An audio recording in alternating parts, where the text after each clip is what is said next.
I know it took me 43 years to find out exactly who they were, poisoning me through this syndicate, including having cover from the police even, and what I feel is cover from the police and medical staff.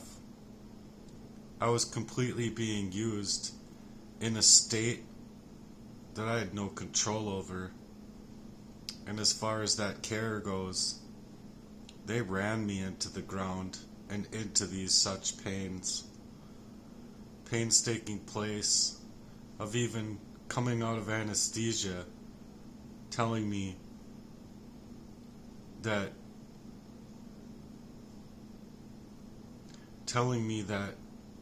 they're hurting me. They wanted to give me even more anesthesia at a point where a student up on the top balcony, one of the students says, if you give him any more anesthesia, you're gonna kill him and I will call the cops. As if they had given me any more, I believe I would have died. They were hurting me. I called them out for using their job to continue the procedure only because I had state care and state aid. And so their procedure continued, even when I told them before that I didn't feel like staying because I had passed the kidney stones that morning, having done heavy lemon for a few days prior because I was nervous. I felt fine at that moment coming in, and I left with the crooked member and a forever messed up urethra. So they did this. They did this to me, and I believe that the reason that they thoroughly went through with it was not only for my girlfriend telling me at the time that she wanted me to go through it, but the reason that she did was because she too, just like in the recent relationship, was having an affair with my so-called friend, Jesse. All to have me go through it so that they could go and be with each other, having their affairs behind my back. And then after these events, they psychologically tormented me, just like they did in the recent. So they tried to get me into a hold even then. They turned everything against me. It's so wrong, and I deserve a lawyer who can take on one of 12 cases and continue to taking on cases, because this was all about killing me in the end here.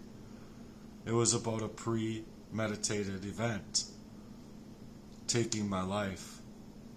So it wasn't just about the identity theft coming from the proxy war makers being even blood related. It's stealing my life away from me scarcely. Like, it's horrific and it's horrifying. And I'm hoping that I can eventually get my life back. But I don't honestly know if I ever will. I'm fighting really hard. But the truth of the matter is that they're not allowing me to work. They're not allowing me to my funds when I need them. They're not allowing me to my own organic phones, as anybody else has their phones. When they're mirroring me and they're hacking me, they're psychologically preventing me from living any kind of normalcy at all.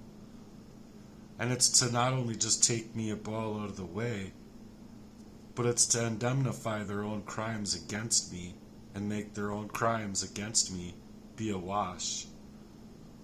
So I truly do need your help and support. I'm asking for it diligently, and it's not easy for me. But I truly do.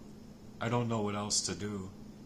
I hope that you hear me though, and I hope that you find that I'm worth the help that I'm after, physically.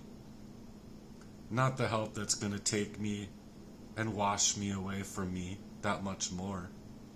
because I've been washed out of me by all the things that they've done to me, from the poisoning to the psychological torment to the gaslighting and to their own affairs that they held over me, meaning to break me, to create a problem that would just go take care of itself and go sort itself out.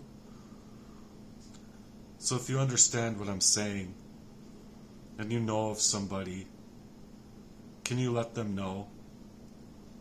I don't know what else to do, because I'm being trapped inside of a life that's coming unglued, and it's not by my own doing. It's by their doing over me. They're stealing away my energy, my time, my resources, and even all of the energy I've spent on 2 Facebooks. And even more than that, they stole away my actual phone number. They hacked me so incredibly hard at times where I was homeless and fighting homelessness for 12 plus years. So those things weren't by my own doing. I knew that I was living through the butterfly effect of what other people had been doing to me. And I didn't know that it was coming from my own friend and my own brothers. But then when I did find out and I did come to terms with it, the last thing that they wanted me to do was be able to speak out. And so when I fell, the last time that I fell, it was to take my life. And if I hadn't been moving already, pitching the coffee and not taking anything from them, and going up around the corners crying, and even going up around the corner crying when I thought to myself, leaving my own brothers, suggesting that he did the same thing to me that he did when I was a kid, poison me again. And I needed to work, and I couldn't. The only thing I could do is get home, just like all the other times. So it's always running me out of my normal self, and always running me out of being able to work and being able to mindfully be my own organic self. So I hope that you understand. It's not about me wanting to hurt anybody. It's mainly about me wanting them to get help and support, because it's not about them, I believe, even wanting to be this way. I believe that they were messed up really bad as a kid because of my own father. And then they want to side with that garbage. So I don't care what anyone says. I have the right to speak up about what's happened to me.